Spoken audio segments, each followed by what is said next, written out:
Plusieurs décennies après la mort de Pappus, ce dernier demeure à beaucoup d'égards une énigme. Personnage complexe, souvent difficile à suivre dans les méandres singuliers de sa vie et plus encore de sa pensée, le Balzac de l'occultisme, pour reprendre une expression qui était chère à Philippe Ancos, n'a du reste pas encore trouvé le biographe qui rende justice à ses talents sans méconnaître pour autant ses contradictions et parfois ses égarements. Si l'aspect ésotérique de son œuvre est aujourd'hui bien connu et a suscité des jugements divers, le conférencier infatigable et l'auteur prolifique qu'il a été en ce domaine ont quelque peu éclipsé la vocation primitive de Pappus et l'engagement quotidien de toute sa vie, la médecine. Or, paradoxalement, le travail du docteur Gérard Ancos, pourtant loin d'ignorer celui du mage Pappus, apparaît moins atypique que sa contribution à l'étude de ce qu'il appellera lui-même les hautes sciences. Produit d'une époque qui vit s'opérer un tournant majeur de l'histoire de la médecine et des sciences en général, Pappus médecin éclaire d'un jour nouveau l'apparente fantaisie de ses constructions théoriques et parfois, disons-le nettement, leur regrettable légèreté, voire leur évidente absurdité. Il existe pourtant un principe unificateur de la pensée pappusienne, en ésotérisme comme en médecine. Il fut résumé par Pappus lui-même et placé en exergue de la revue L'Initiation, fondée par lui en 1888. La formule est la suivante, elle figurait sur la première page de la revue, je cite, « Le surnaturel n'existe pas ». En quelques mots, tout était dit, mais il faut bien saisir toute la portée de cette formule qui était aussi un programme de travail. En cette fin du XIXe siècle, où sa vocation s'est éveillée, pour Pappus comme pour nombre d'esprits distingués de son temps, l'humanité vit un bouleversement sans précédent de ses connaissances sur la nature. Les développements de la fée-électricité, comme on dit à l'époque, devenue une précieuse auxiliaire de la vie quotidienne, la découverte en 1885 du rayonnement hertzien, et bientôt des télécommunications, enfin, l'apparition dès 1896 dans l'obscur laboratoire de Wilhelm Röntgen d'une pâle et fascinante lueur qui semblait traverser les cloisons opaques, les rayons X, dénommés X parce qu'ils sont étranges et que personne ne sait ce que c'est, et donc la radioactivité, tout cela avait fait surgir en quelques années à peine tout un monde ignoré. C'est sur la réapparition inattendue d'un monde, d'un univers invisible, peuplé de forces inconnues et de vibrations subtiles, que se fonde le projet pappusien d'une nouvelle synthèse entre la science contemporaine que jamais il n'entendit repousser, bien au contraire, et celle des anciens, comme il les appelle, redevenus, à ses yeux, de glorieux précurseurs, injustement décriés depuis le siècle des Lumières et toujours méprisés par quelques savants modernes, plus dogmatiques aux yeux de Pappus que les juges de Galilée 3 siècles plus tôt. Le surnaturel n'existe pas. Pour Pappus et tous ceux qui se sont rattachés à lui, il n'y avait en effet que du réel caché, du naturel encore inconnu, et la science de leur temps commençait précisément à révéler ces vérités insoupçonnées ou incomprises, comme jadis les initiés des temples antiques avaient soulevé le voile d'Isis. C'est de cette alliance improbable entre l'Athanor et le tube de Crookes que devait naître l'occultisme. Il faut, avant d'en arriver à Pappus, il faut revenir un instant sur les sources historiques de la médecine occulte, théorisée en Europe dès la fin du XVe siècle et dont Paracelse sera l'un des premiers héros. Il existe d'ailleurs plus d'une analogie entre Paracelse et Pappus. À la fin du XVIIIe siècle, il y avait eu bien sûr la grande aventure du magnétisme animal. En ce domaine, Franz Anton Mesmer n'avait pas entièrement innové, mais lui-même avait repris une idée ancienne en empruntant aussi à la déferlante des découvertes scientifiques de son temps. Pour le fondateur de la médecine magnétique, les forces que ces méthodes thérapeutiques mettaient à profit n'étaient en aucune manière surnaturelles, mais figuraient dans la trame de l'univers, de cet univers que la physique newtonienne, à la suite de Galilée, de Copernic et de Kepler, avait commencé à décrypter, figuraient des forces que l'on pouvait comprendre et dont on pouvait s'emparer. Quoi de plus étrange que cette fameuse gravité, une force qui maintient en équilibre la formidable masse des planètes et que Newton avait mise en équation? Quelle en était la nature? Quel en était le substratum? Que penser de cette action à distance entre les corps, sans lien visible, sans contact matériel? N'était-ce pas là une sorte de magie naturelle? Et d'ailleurs, dans ce qu'on appelle les scolies classiques, des commentaires marginaux de la deuxième édition qui n'a jamais vu le jour des principes mathématiques de la philosophie naturelle, Newton avait ouvertement établi des parallèles entre sa théorie physique et la sagesse des anciens. Finalement, plus à l'aise dans le maniement des aimants que dans celui des influx planétaires, Mesmer avait fixé sa doctrine définitive sous le nom de magnétisme animal. Sans doute sincèrement fasciné lui aussi par les progrès de la science, comme Pappus le sera, en particulier de la physique et de l'électricité, il avait sans doute également puisé son inspiration dans ce dernier phénomène, l'électricité, s'autorisant en cela des meilleurs auteurs. Ainsi, de l'œuvre considérable d'Albrecht von Haller, l'un des plus prestigieux physiologistes de la deuxième moitié du XVIIIe siècle. Dans les 8 forts volumes de ses éléments de physiologie du corps humain, publiés entre 1757 et 1766, il avait enseigné que l'irritabilité était une propriété fondamentale des tissus vivants et qu'elle s'apparentait beaucoup aux manifestations de l'électricité. Une retentissante querelle éclatera d'ailleurs dans les années 1790 entre Luigi Antonio Galvani et Alessandro Volta sur l'éventuelle existence d'une électricité animale. Très tôt, on avait tenté d'expliquer cette nouvelle force, peu à peu domestiquée, et de l'appliquer au traitement des maladies. La bouteille de lead, qui était une sorte de condensateur primitif, fut mise en œuvre dès 1747 par le Genevois Pierre Jalabert pour tenter de guérir une paralysie. On rapporta même des succès partiels, mais bientôt on entendit des rumeurs fanatiques et fantastiques évoquant la guérison d'une cécité ou d'une démence, voire une authentique résurrection due à l'électricité. Certes, l'aventure magnétique de Mesmer avait finalement tourné court peu avant la Révolution, et son disciple et continuateur, Chastenet de Puységur, avait repris le flambeau sous la Restauration, mais il avait renoncé aux aspects les plus spectaculaires et les plus contestés de la technique magnétique de Mesmer, les fameux baquets qui donnaient lieu à des séances publiques au cours desquelles des dames de la meilleure société tombaient en pâmoison, victimes consentantes d'un délicieux malaise, tandis que des messieurs plus dignes les emportaient dans un boudoir pour calmer leur feu magnétique. L'Académie des sciences avait conclu que le magnétisme animal n'apportait pas grand-chose à la médecine, mais qu'il était dangereux pour les mœurs.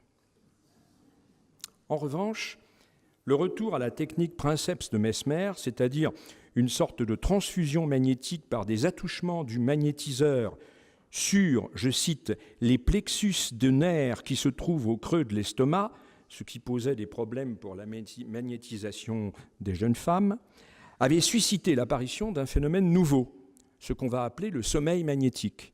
En 1785, le chanoine Jean Castellas, opérant à Lyon sur la jeune Jeanne Rochette, avait plongé celle-ci dans un somnambulisme artificiel, apparemment projeté dans un état de conscience intermédiaire entre le monde éveillé et celui du rêve. Elle parlait, prophétisait, transmettait au cours de ses sommeils toutes sortes de messages, du reste assez confus et parfois fantastiques.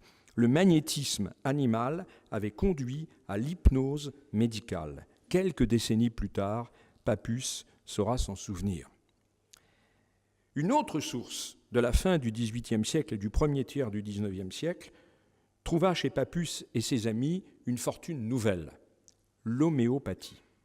Or, pour le fondateur de l'homéopathie, Samuel Hahnemann, auteur en 1810 de l'Organon de l'art de guérir, comme pour Mesmer à propos du magnétisme, il ne s'agissait nullement ni d'occultisme ni de magie, mais de thérapeutique expérimentale. Hahnemann a maintes fois rapporté comment, déçu par l'inutilité des traitements alors couramment prescrits, il avait renoncé à l'exercice de la médecine et préféré gagner sa vie en effectuant des traductions. Un jour, de 1790, frappé par les contradictions contenues dans La matière médicale, un ouvrage de pharmacopée d'un médecin écossais, William Cullen, il avait eu l'idée d'essayer sur lui-même un remède, en l'occurrence le quinquina, pour en évaluer les effets réels. De cette expérimentation était née l'homéopathie. Le projet de Hahnemann, jusqu'à la fin de ses jours, avait donc été d'établir un nouveau système thérapeutique fondé sur l'expérience et susceptible d'être reconnu de tous. On sait qu'il n'en fut rien. Si l'homéopathie ne s'était nullement imposée et n'avait finalement séduit qu'une cohorte un peu marginale parmi les médecins, c'est en raison de plusieurs présupposés théoriques qui rendaient impossible son intégration dans le mouvement médical du XIXe siècle. En premier lieu, l'homéopathie ne prétendait pas soigner des maladies, mais avant tout des symptômes indicatifs d'un remède chez un patient donné. Or, l'effort constant de la médecine au XIXe siècle fut précisément de s'affranchir d'une tradition multiséculaire remontant à Hippocrate lui-même, qui ignorait à peu près les maladies en tant que telles, en tant qu'entité bien définie, pour ne voir dans la pathologie qu'un assemblage de symptômes divers. C'est de cet effet nosographique qu'est née la médecine moderne. Et pour reprendre la fameuse formule de Michel Foucault dans Naissance de la clinique, on est passé de la botanique des signes, de la botanique des symptômes à la grammaire des signes. En second lieu, bien que la découverte du principe de l'homéopathie ait été purement empirique, Hahnemann, pour justifier cette découverte, réveilla le vieil adage hippocratique « similia similis curantur », les semblables sont guéris par les semblables, et se plaça aussi sous le patronage de Paracelse, qui avait déjà repris ce thème au XVIe siècle et avait été aussi le fondateur de ce qu'on avait appelé l'iatrochimie, c'est-à-dire une thérapeutique fondée sur l'emploi de substances chimiques nouvelles, souvent d'ailleurs issues d'expérimentation, et non plus seulement sur la pharmacopée classique à base de plantes ou de substances naturelles. Ainsi, par un singulier recournement, l'homéopathie que son fondateur avait voulu établir comme une médecine nouvelle, sur une base expérimentale et même rationnelle, se trouvait, à la fin du XIXe siècle, confinée dans un milieu minoritaire et affligée d'une étiquette plus ou moins ésotérique. C'est sur cette double tradition de la médecine magnétique et d'une certaine vision de l'homéopathie que Papus fondera à son tour une médecine occulte, du reste moins préoccupée de théorie que d'efficacité thérapeutique. L'efficacité thérapeutique, à la fin du XIXe siècle, c'était tout le problème de la médecine. Alors, Papus, après des études secondaires un peu chaotiques, dans le fameux collège Rollin, avait finalement soutenu sa thèse de doctorat en médecine le 7 juillet 1894. Le président du jury, éminent anatomiste, Mathias Duval, n'avait pu s'empêcher de déclarer à cette occasion, lors du jury de thèse, si l'on en croit le témoignage de Louis Chamuel, le célèbre éditeur et ami de Papus, je cite donc Mathias Duval, on est dans un jury académique, « Monsieur en cause, vous n'êtes pas un étudiant ordinaire.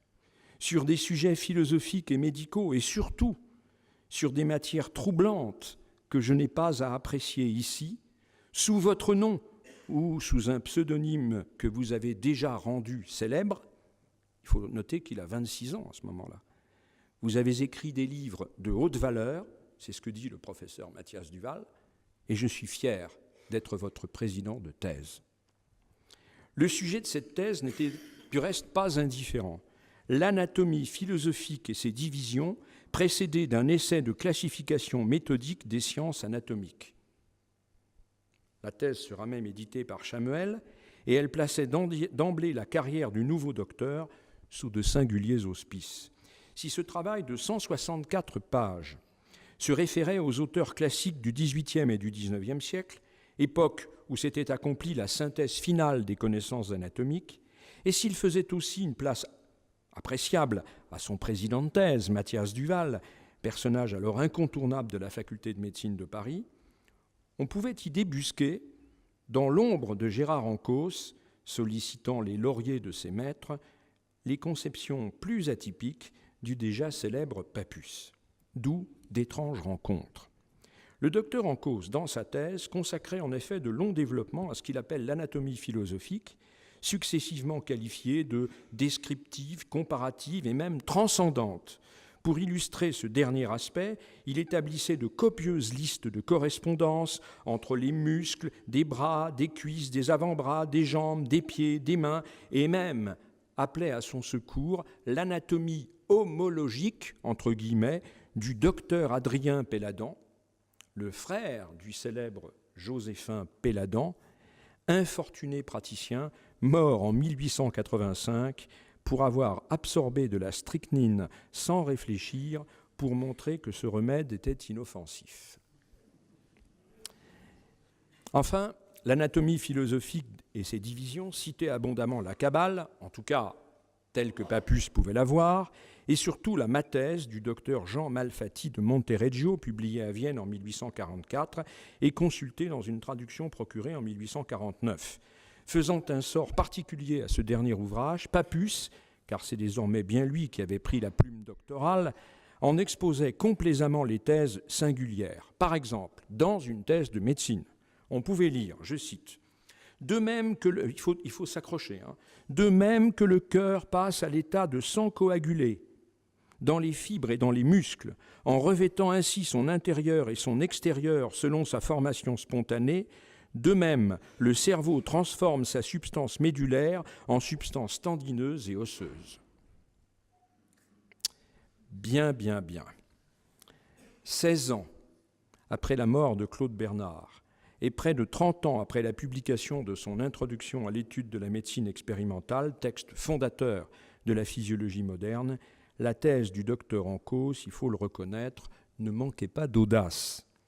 Après quelques laborieux développements où Schelling même était convoqué, le nouveau docteur concluait en proposant à ses maîtres, je cite, « ces divisions de l'anatomie philosophique, science de création française qui doit le rester. » Et c'est sur cette conclusion judicieusement patriotique que la thèse fut chaleureusement reçue et que l'imprimature académique fut délivrée sans réserve. Le docteur Papus était en mesure de poursuivre son œuvre.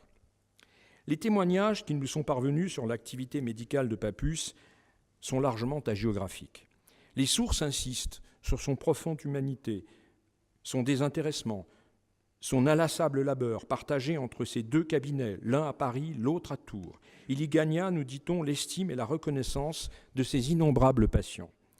Tout ce que nous savons par ailleurs de Papus nous porte à croire que ce portrait d'un médecin habile et sincère est probablement assez juste.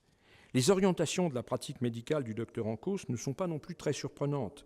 Il privilégie l'homéopathie face à l'allopathie officielle, qui ne peut d'ailleurs à l'époque qu'aligner de très maigres ressources. La pharmacopée est très indigente encore au début du XXe siècle. Il ne méconnaît évidemment pas les vertus du magnétisme et du massage dans le sillage de Durville, mais aussi de son maître spirituel, M. Philippe. Enfin, Papus, à maintes reprises, a rapporté le recours à des procédés magiques dont son traité méthodique de magie pratique s'est fait l'écho après lui. On ne sait trop si l'ordre des médecins accepterait aujourd'hui une pratique aussi éclectique, mais Papus, pourtant peu économe de critiques à l'égard de la faculté, ne paraît jamais avoir connu de conflit notable avec les autorités médicales. L'essentiel, en fait, n'est pas là. Le paradoxe sur lequel je voudrais insister est que le docteur Encausse, dans certaines de ses activités médicales, à nos yeux les plus surprenantes aujourd'hui, fut en réalité un acteur tout à fait respectable d'une médecine tout à fait officielle. Et il faut évoquer ici sa surprenante carrière de chef de laboratoire en hypnologie chez le docteur Luis. Ce dernier, médecin des hôpitaux, titre à l'époque très important qu'on obtenait après un concours très difficile, était l'un des grands neurologues parisiens et son nom reste attaché d'ailleurs à certaines structures anatomiques du cerveau qu'il a contribué à décrire. Agrégé en 1863, il fut notamment en 1881 l'auteur d'un traité clinique et pratique des maladies mentales qui fit longtemps autorité. Comme tous les neurologues de son temps, dans le sillage du prestigieux Charcot, Lhuis s'intéressait beaucoup à l'hystérie, qui était la maladie de l'époque, et à ses manifestations somatiques, associées à différentes affections nerveuses. La neurophysiologie, qui était alors balbutiante, permettait toutes sortes d'hypothèses. Celle de Lhuis reposait simplement sur l'analogie entre l'influx nerveux et la force électromagnétique. Il avait imaginé que l'on pourrait influencer le fonctionnement des circuits neurologiques et même agir sur les symptômes que leur désordre produisait en recourant à des aimants. C'était le magnétisme curatif, certes un peu revisité, qui était donc pratiqué de nouveau dans les hôpitaux parisiens à l'aube du XXe siècle. Passionné, comme on peut l'imaginer, par ses expériences, Papus devint, pendant quelques années, l'un des collaborateurs de Lhuis dans le service que ce dernier dirigeait. Alors que Charcot procédait de son côté à des démonstrations spectaculaires lors des fameuses leçons de la Salpêtrière, Lhuis n'était pas en reste lorsqu'il opérait gravement, à l'aide de tubes et d'aimants, le transfert de symptômes entre des patientes, secondé avec zèle par le bouillonnant Papus. Cet épisode de la vie de Papus s'inscrit plus généralement dans le cadre de la vie médicale française au tournant du siècle nouveau et mériterait en soi de plus amples développements. Je voudrais ici me borner, pour finir, à 2 témoignages. Le premier émane de Lhuis lui-même, qui nous donne la théorie défendue par un grand neurologue de son époque et qui correspondait évidemment aux idées soutenues par son collaborateur Gérard Encausse. Nous sommes à Paris, dans un haut lieu de la médecine parisienne, en 1890. Le professeur Lhuis parle. Voici ce qu'il nous dit. L'observation que je vais citer est une démonstration très nette de ce que je viens de dire. Il s'agit en effet d'une jeune fille de 18 ans, hystérique, qui a été amenée dans mon service, atteinte de paralysie croisée, ayant été pendant 14 mois soumise à tous les traitements de la médecine usuelle sans aucun résultat. La malade a été mise en observation pendant quelques jours et j'ai constaté l'exactitude de symptômes complexes décrits par mon confrère, hémiplégie croisée du bras droit, hémiplégie de la jambe gauche, trouble sensoriel à droite. Elle marche avec difficulté comme une hémiplégique, son bras droit est flasque et complètement impotent. Je ferai tout d'abord remarquer cette particularité, c'est que pendant son traitement, cette malade n'a été soumise à aucune action hypnotisante spéciale. Elle était restée à l'état de veille, mais le sujet transféreur que j'ai utilisé a, lui, été hypnotisé. Et c'est le contact de ce sujet hypnotisé avec elle, par l'intermédiaire de l'aimant, qui a produit les effets thérapeutiques et curieux que je vais vous exposer. Le sujet transféreur employé est une jeune femme hystérique, Léontine, sujette à des attaques fréquentes et qui se prête volontiers aux opérations de transfert parce qu'elle remarque qu'à la suite de transferts, le nombre et l'importance de ces attaques tendent à diminuer. Voilà donc le procédé que j'ai employé. Le 12 novembre, Marie est placée sur une chaise à côté de Léontine et la main droite de celle-ci est placée sur la main droite paralysée de Marie. Je mets Léontine en léthargie. Je présente au-dessus de leurs mains un gros aimant à 5 branches que je promène ensuite le long du bras jusqu'à l'épaule. Cette opération dure 2 minutes. Au bout de ce temps, on remarque quelques mouvements fibrillaires des doigts, quelques décharges dans la jambe gauche. En même temps que la malade se retire, je réveille Léontine suivant les procédés habituels, je la fais passer en catalepsie, puis en somnambule lucide, et à ce moment elle parle, et c'est pour se plaindre. Elle gémit d'être atteinte de paralysie croisée du bras droit, qui est flasque, et de la jambe gauche, et de ne plus pouvoir marcher. Je transfère donc l'état nerveux du sujet malade au sujet sain, et ce transfert est complet. Je suggère alors à Léontine de se réveiller, et au réveil, de ne plus ressentir sa paralysie croisée, ce qui est exécuté. Une fois réveillée, tous les troubles ont disparu. On notera que ce protocole, sur le plan formel, est parfaitement conforme aux règles de la médecine expérimentale proposées par Claude Bernard quelques décennies plus tôt. Description exacte et méticuleuse des faits, épreuve, contre-épreuve, rien n'y manque. À la lumière de telles observations, on peut comprendre que Papus, imprimant sur sa revue « Le surnaturel n'existe pas », pouvait estimer, à bon droit, qu'il en avait avec Luys administré la preuve. Il ne s'agissait à leurs yeux non pas de merveilleux ou d'occultisme, mais de médecine scientifique. Malheureusement, la réalité est peut-être un peu plus complexe. Parmi les étudiants qui assistaient aux leçons de Luys figurait le jeune Léon Daudet. Léon Daudet, fils d'Alphonse Daudet, qui devint un homme politique, le bras droit de Maurras, un des plus grands tribuns de l'Action française, a d'abord fait des études de médecine. Et Léon Daudet nous a laissé, de ces incroyables séances auxquelles il avait assisté, un récit bien différent. Et cette fois, je cite Léon Daudet.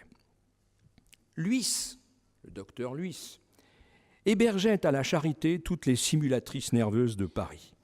Des femmes rouées, débauchées jusqu'à l'os et quelquefois jolies, habituées des services hospitaliers, rompues aux comédies de la fausse attaque, du songe éveillé, de la suggestion.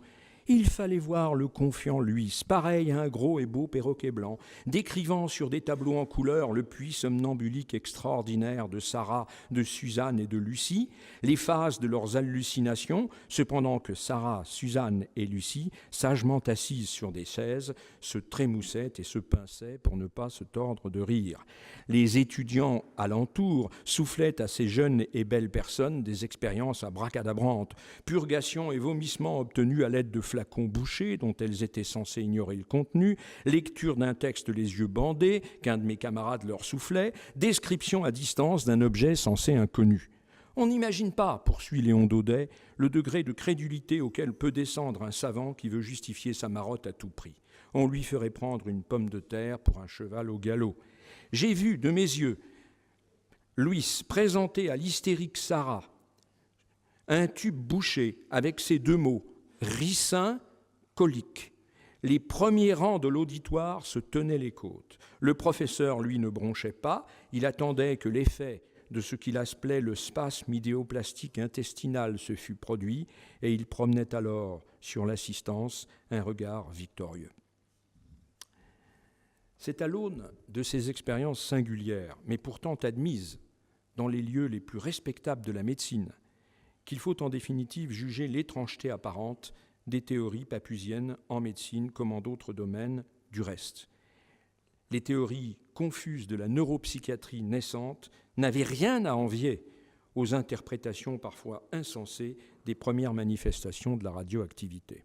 Dans cette brève évocation, je souhaitais simplement suggérer que Papus médecin, comme Papus mage ou Papus historien, si déconcertant qu'il puisse parfois nous paraître, fut tout simplement un homme de son temps, passionné mais brouillon, éperdument soucieux de comprendre, sans toujours disposer des instruments intellectuels les mieux adaptés. Jusque dans sa marginalité, Papus fut le témoin d'une époque et d'un basculement de la pensée.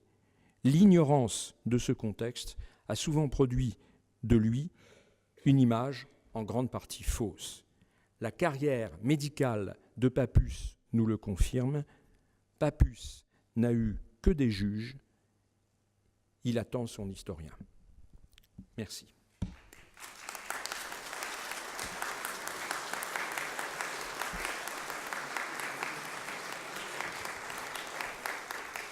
Je voudrais simplement vous montrer un document que j'ai découvert de manière fortuite il y a 15 ans. Chez un bouquiniste, je vois un livre d'images sur les médecins à travers les premières photos. Bon, alors, comme je suis médecin, historien de la médecine, j'achète tout ce qui passe là-dessus.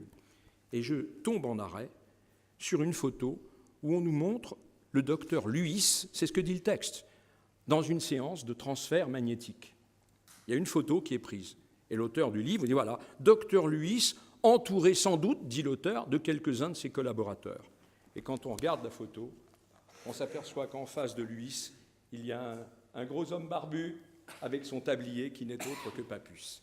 Et donc là, je vous ai raconté la séance, et bien là vous avez la photo de la séance, Papus, chef de laboratoire du docteur Luys, à l'hôpital de la Charité, c'est-à-dire l'hôpital qui se tenait sur les lieux actuels de la faculté de médecine de la rue des Saints-Pères et qui a été détruite peu avant la dernière guerre. Voilà, une découverte, un clin d'œil de l'histoire. Je demandais tout à l'heure à Emilio si aujourd'hui, à l'occasion de ce colloque, Pappus nous gratifierait d'une manifestation ectoplasmique. Eh bien, au moins, il nous a gratifié d'une manifestation photographique.